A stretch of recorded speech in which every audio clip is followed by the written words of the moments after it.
Hi friends. Today we're going to read a book called The Little Pioneer, and this book is a type of book called historical fiction.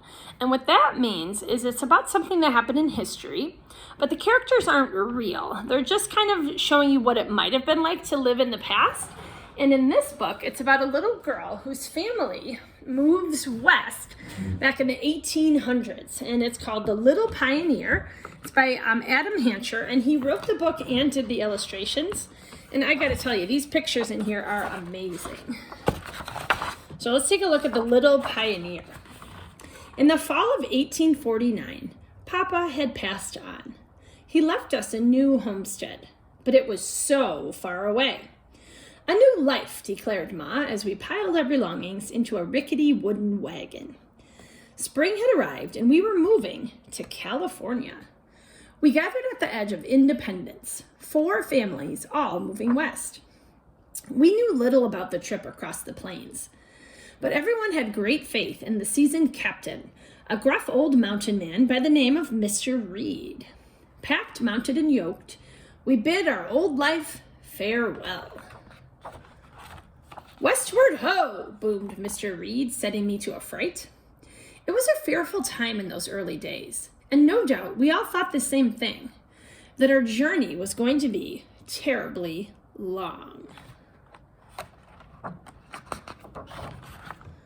My brothers soon took to life on the prairie. I did not. My chores were dull and tiresome, and I would avoid the uncultivated Mr. Reed at all costs. "He's a wild man," I said to Ma. "Well, it helps to know wild folks when we're in a wild place," Ma said, as we prepared to cross the mighty Platte River. Ma was never wrong. The river was treacherous and swift and swollen. Before I knew it, the river tore me from our wagon. Flopping and flailing, I was carried downstream, sure I would be drowned. But Mr. Reed, bold as ever, plucked me from the perilous waters, choking, soaked, and altogether shaken up. "Thank the Lord for Mr. Reed," Ma exclaimed. "You owe that man an apology." Oh, how ignorant I had been. "Ma, how can I make amends?" I asked. "You should ask Mr. Reed," she replied, and so I did.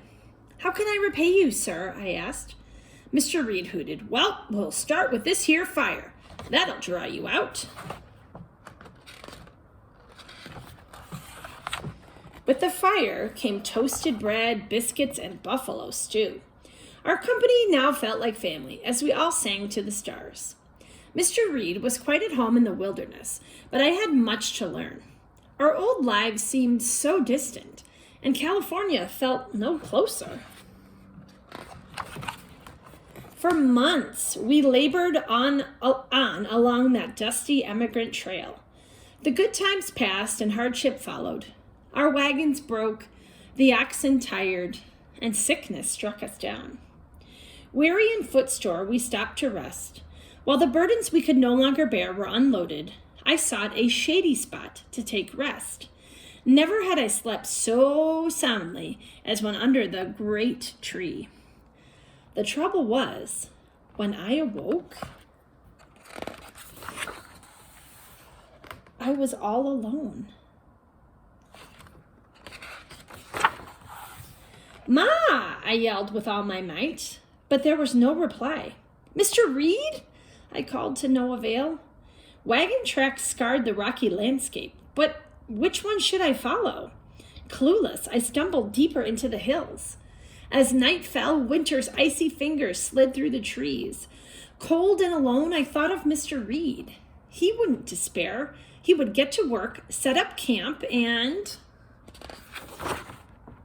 Oh, we'll start a fire. That was it. Gathering leaves and bark and branches, I remembered what I had been taught.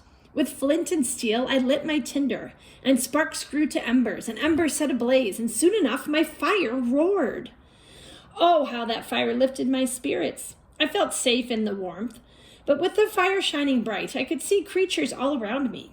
Mice rustled underfoot, owls hooted overhead, and what was that creeping toward me out of the shadows?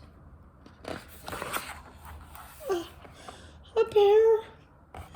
Ragged and wild, it staggered out of the darkness, fearsomely mad. But folks must be wild in a wild place. So cornered and panicked, I pulled a branch from the fire. Not now, bear, I shouted. Whoa, coughed Mr. Reed, appearing through the smoke. I ain't no bear. What a relief to see that face. I didn't think I'd find you till you went and lit that fire, he said. Oh, I've taken quite a liking to the wilderness, I replied. A real pioneer, laughed Mr. Reed. We woke at daybreak and raced to the wagons. The cold mountains faded behind us. The dread and fear fell away from Ma when she saw that I was safe. Even my brothers put mischief aside to greet me. In truth, all were in high spirits because we had finally arrived in California. Our company shared its final goodbyes as we bid farewell to life on the trail. Westward ho, I shouted. And our new lives lay just over the hill, for us and for Mr. Reed, too. The end. So, friends, that was an interesting story about life on the trail for pioneers who are moving west. I'm wondering if maybe in the comments you want to tell me if you think you would have enjoyed doing that. If you were alive back in the 1800s, what would you think about riding in a wagon or going out west with your family in a wagon? What would be hard about it? What would you like about it? You can tell me that in the comments. All right, friends, we'll see you tomorrow.